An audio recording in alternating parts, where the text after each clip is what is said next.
सुरुवातीचा जो काळ होता रशियात तुम्ही गेलात आणि जेव्हा तुम्हाला वाटलं की आता इथे पण आपण आपलं सेंटर सुरू करावं, काय काय स्ट्रगल होता? लोकांना आयुर्वेद समजावून सांगावा लागला की त्यांची गरज होती म्हणून तिथे तुमचं क्लिनिक उभं राहिलं? खूप भारी. म्हणजे स्टार्टिंगला तर मला रशियन पण येत नव्हती. हां. त्यामुळे ती भाषा येत नव्हती. करेक्ट. कारण साधं पाणी मागायचं म्हटलं तरी काय म्हणायचं हे कळत नव्हतं. बरोबर. मग मी फक्त एकमेकांकडे बघत राहायचो. तिथं वदा हा पाण्यासाठी शब्द आहे बरं. आणि बेस गॅस म्हणजे वॉटर विथ ऑक्सिजन म्हणजे ऑक्सिजनेटेड वॉटर हां. रेग्युलर वॉटर हां. असे प्रश्न पडायचे.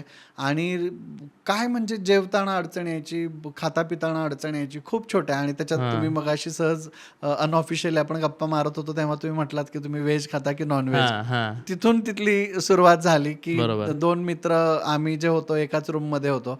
तर एक जण नॉनव्हेज खायचा, एक जण व्हेज. तर एका क्षणाला म्हणजे एवढी ती वैचारिक मॅच्युरिटी या लेवलला गेली की एकाच भांड्यात दोन्ही उकडायचे, बटाटे पण आणि अंडी पण. अंडी तो खायचा आणि बटाटे मी खायचो. म्हणजे किती लेवलची ॲडजस्टमेंट तुम्हाला हळूहळू करत जावी लागते. एका ट्रेनच्या प्रवासामध्ये आम्ही मॉस्कोवरून स्मॉलेन्स्कला चाललो होतो आणि त्या प्रवासामध्ये मला तर भूक लागली होती आणि मी जाऊन कॅन्टीनला विचारलं की खाण्यासाठी काय मिळेल. आणि मला भाषा येत नव्हती रशियन, त्यामुळे मला एक मेडिएटर घ्यावा लागला. तोही खूप जॉली पर्सनॅलिटी होता. तिथली लोकं खूप जॉली असतात, मस्त असतात, हॅप्पी असतात एकदम. मी त्याला म्हटलं प्लीज ट्रान्सलेट करून त्यांना विचार ना की मला व्हेजमध्ये खायला काय मिळेल. त्याने काय कॉमेडी भाषेत विचारलं मला माहीत नाही. फक्त त्या पुढच्या व्यक्तीला मोडकं तोडकं इंग्लिश येत होतं. तो त्याच्यातून म्हटला की yes sir, I can provide you only eggs and chicken in veg. तर त्यांना मी म्हटलं मग तुम्ही नॉनव्हेजमध्ये काय सर्व करता. तर तो म्हणे की I can serve you anything which can fly, which can walk, which can swim. हे सगळं हा म्हणजे नॉनव्हेजच्या कॅटेगरीत त्यांची करेक्ट. कॅटेगरी खूप वेगळी मोठी आहे. आहे. आपल्या एवढीशी कॅटेगरी नाहीये. त्यांची खूप मोठी कॅटेगरी आहे. व्हेजच्या कॅटेगरीमध्ये उलट एग आणि चिकन आहे. एनिवे त्यातला गप्पांचा किंवा गमतीचा भाग बाजूला ठेवला तर स्ट्रगल म्हणजे बेसिक खाण्याचं स्ट्रगल, मग भाषेचं स्ट्रगल. गंमत तुम्हाला मला इथे एक सांगावीशी वाटेल. भाषेचं स्ट्रगल माझं सॉल्व कसं झालं. हळूहळू जेव्हा मी खूप लोकांशी इंटरॅक्ट करायला लागलो, बघायला लागलो, बोलायला लागलो, तेव्हा हे गुगल ट्रान्सलेटर वगैरे पण नव्हतं की एवढ्या फास्ट असं काय पटकन होईल असं नव्हतं. पण मला एक शोध लागला मधूनच आणि मी गमतीने इकडे येऊन सांगायला लागलो की संस्कृतचा पाय मोडला की रशियन बनते. अच्छा. बरं.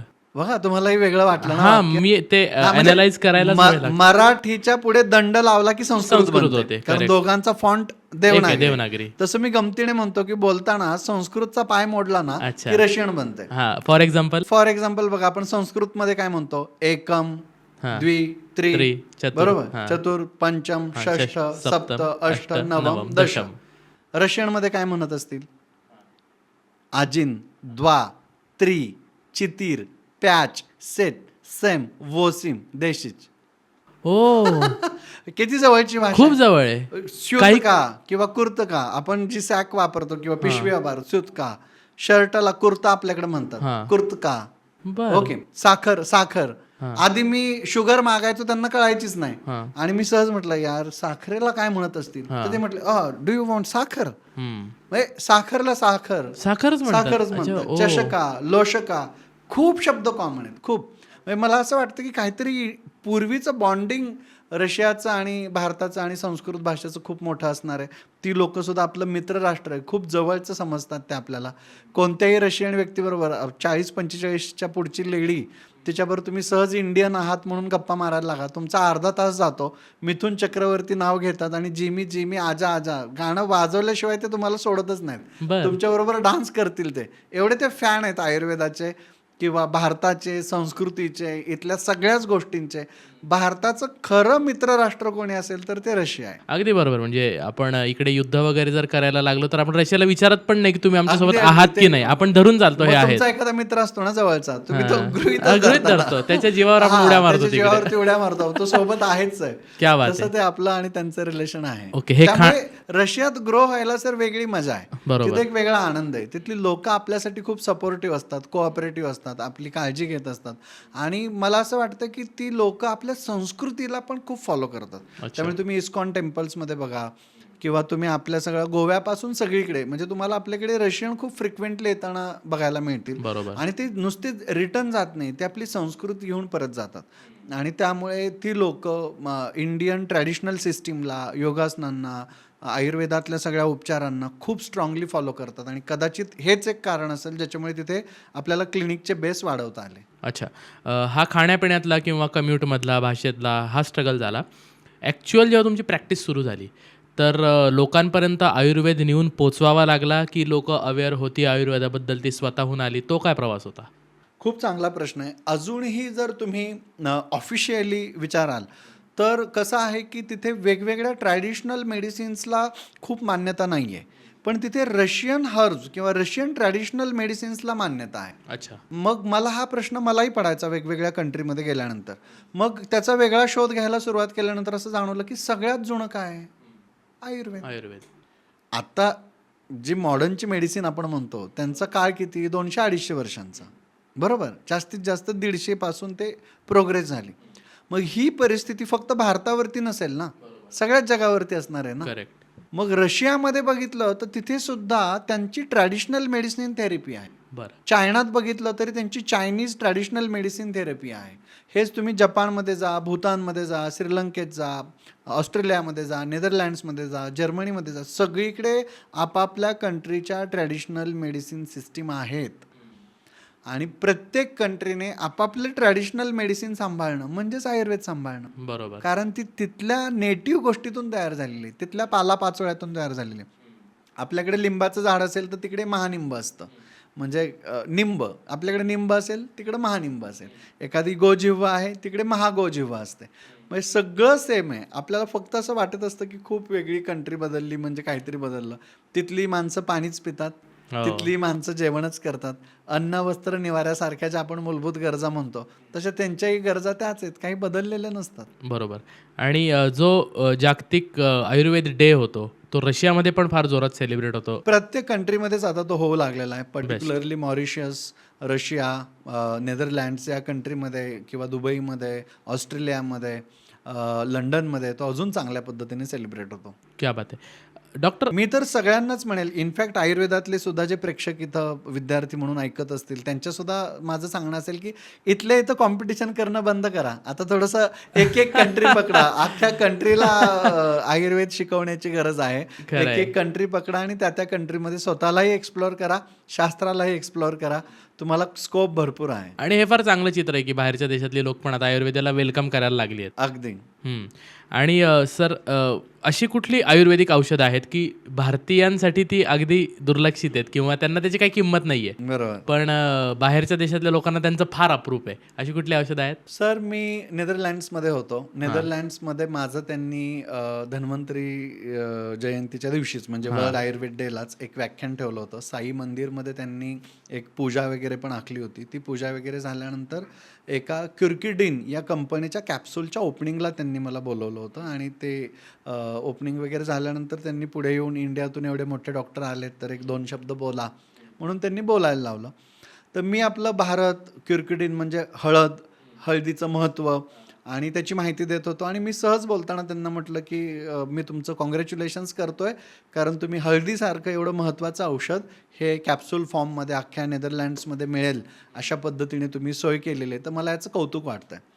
तर ते जे कंपनीचे CEO होते त्यांनी असं माझ्याकडे बघितलं आणि कुत्सितपणे म्हणा किंवा हसत म्हणा, तर त्यांच्या चेहऱ्यावरचे भाव मला नीट टिपता नाहीत आले, पण कारण मी नंतर खूप विचारात पडलो. तर ते म्हटले की but sorry doctor, you cannot use this curkidin in India. I said व्हाय?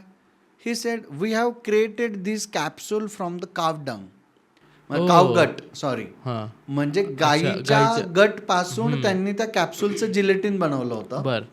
आणि ते म्हटले होते की तुम्हाला पाहून तुम्ही हिंदू दिसताय, तर हिंदुस्थानामध्ये ही कावगटची कॅप्सूल चालणार नाही कारण तुम्ही गाईला माता मानता आणि तुम्ही खात नाही.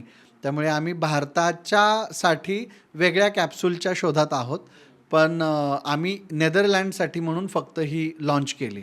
आणि मी विचारत पडलो की गाई पण आपलीच, हळद पण आपलीच. रघुनाथ माशेलकरांनी एवढा मोठा पेटंटचा लढा दिला हळद आपल्याकडे राहावी म्हणून, आणि आज जग कुठल्या पद्धतीनं त्याचं फायदे करून घेत आहे. आपल्या प्रत्येक बॉडीच्या सेलमध्ये मायटोकॉन्ड्रिया असतात. ते power house of our cell असतं. त्याच्यामध्ये हायेस्ट एनर्जी प्रोडक्शन होत असतं आणि त्याला ॲक्टिवेट करणारी ती हळद आहे. म्हणजे हळद आपल्याकडे आहे जिच्यामुळे कॅन्सर आपल्याकडे अजूनही तेवढ्या प्रमाणात फोफावला नाही आहे. बरोबर. त्याच्यावर रिसर्च केल्यानंतर जाणवलं की ते केवळ हळदीमुळे आहे. भारतीयांच्या आहारात सुद्धा हळद आहे. हे फक्त मेडिसिन नाही आहे. बरोबर. आपल्या मसाल्याच्या डब्यात हळद आहे, आलं आहे, लवंग आहे, त्याच्यानंतर आपली सुपारी आहे. एवढंच काय आपल्याकडे जे जिरं मिरं सगळं वापरलं जातं. हा मसाल्याचा डब्बा म्हणजेच आपला मेडिसिनल बॉक्स आहे. क्या बात है. हा जर मेडिसिन बॉक्स आपल्याकडे असेल तर आपण आजारीच पडत नाही. आणि नेमकी हीच गोष्ट पाश्चिमात्य लोकांनी आता हेरलेली आहे. मग शतावरीचा सेल असू देत, अश्वगंधाचा सेल असू देत किंवा हळद, लवंग, आपल्या मसाल्याच्या पदार्थातले मिरं, जिरं, मोहरी या सगळ्या गोष्टींचा, हिंग या सगळ्या गोष्टींचा सेल जो आहे आता तो फॉरेन कंट्रीजमध्ये खूप वाढायला लागलेला आहे. आणि त्याच्या पाठीमागचं कारण एकच आहे, ते म्हणजे आरोग्य. अच्छा. आपल्या पोटाचं आरोग्य ही सगळे पदार्थ उत्तम ठेवतात आणि म्हणून सगळ्या लोकांना आता हे पाहिजे. म्हणजे एकही औषध घेऊन न जाता मला कुठल्याही कंट्रीत प्रॅक्टिस करता येते. त्याचं एकमेव कारण म्हणजे मसाल्याचा डब्बा. क्या बात आहे. आणि मी आपली चर्चा चालू असताना तुम्ही एक किस्सा सांगितला होता तुरटीचा. हो, तर तो पण आम्हाला ऐकायला आवडेल. अगदी नॅचरल क्रिस्टल. त्याचं काय गंमत झाली होती की रशियामध्ये ज्यावेळी माझी पहिली व्हिजिट झाली होती त्यावेळी तिथले काही लोक आली आणि म्हटले की सर तुम्ही तो सोप आणलाय का, इंडियन सोप? मी म्हटलं कुठला, मलाच माहिती नव्हतं. मग त्यांनी तो सोप दाखवला. मी म्हटलं दाखवायला घेऊन या. तर त्यांनी दाखवला तर तो निघाला तुरटीचा खडा. बरं. आमच्या लहानपणी म्हणजे आमच्या आजोबा पण जुने वैद्य होते, ट्रॅडिशनल पंचक्रोशीतले असतात तसे, आणि लहानपणापासून घरात तुरटीचा खडा नेहमी असायचा. आणि मला ते हसायला आलं. आणि मी ते आपण इंडियन काय करतो, पहिल्यांदा करन्सी कन्वर्ट करून बघतो की किती. तर जवळपास 40,000 रुपये किलो ते साबणाचं कॅल्क्युलेशन केलं होतं. मी म्हटलं 10 रुपयाला आपल्याकडे तुरटीचा खडा मिळतो, तो 40,000 रुपये किलोला तिथे विकला जातो. ते निंब चूर्णाचं तसंच, अश्वगंधा चूर्णाचं तसंच 20-20 हजार रुपये किलोने तिथे विकलं जात आहे. I was shocked. मी त्यांना म्हटलं तुम्ही कशासाठी वापरताय? तर ते म्हटलं की आमच्याकडे आंघोळीनंतर आम्ही हा नॅचरल क्रिस्टल वापरतो. तिकडे नॅचरलला नॅचरल असा उच्चार केला जातो. ओके. आणि हा क्रिस्टल लावल्यानंतर अनावश्यक घाम येत नाही, काखेमध्ये जांघेमध्ये घाम येत नाही. किंवा स्त्रिया मासिक पाळीच्या काळात याला वापरतात. आणि खजूर, नायटा, गजकर्ण असे आजार याच्यामुळे होत नाहीत. आणि दिवसभर फ्रेश वाटतं. आम्हाला कुठलाही डिओड्रंट वापरायची गरज पडत नाही बघा. आणि आपण वेगवेगळे डिओड्रंट विकत घेणार किंवा आफ्टर शेव लोशनमध्ये याच तुरटीचं पाणी 20,000 रुपये किलोने आपल्याला विकलं जातं. ते आपण हातावरती घेणार आणि छान लावणार. पण तुरटीचा खडा जे आपले आजी आजोबा वापरायचे, औषधी बटव्यात होता, तो आपण विसरून गेलो.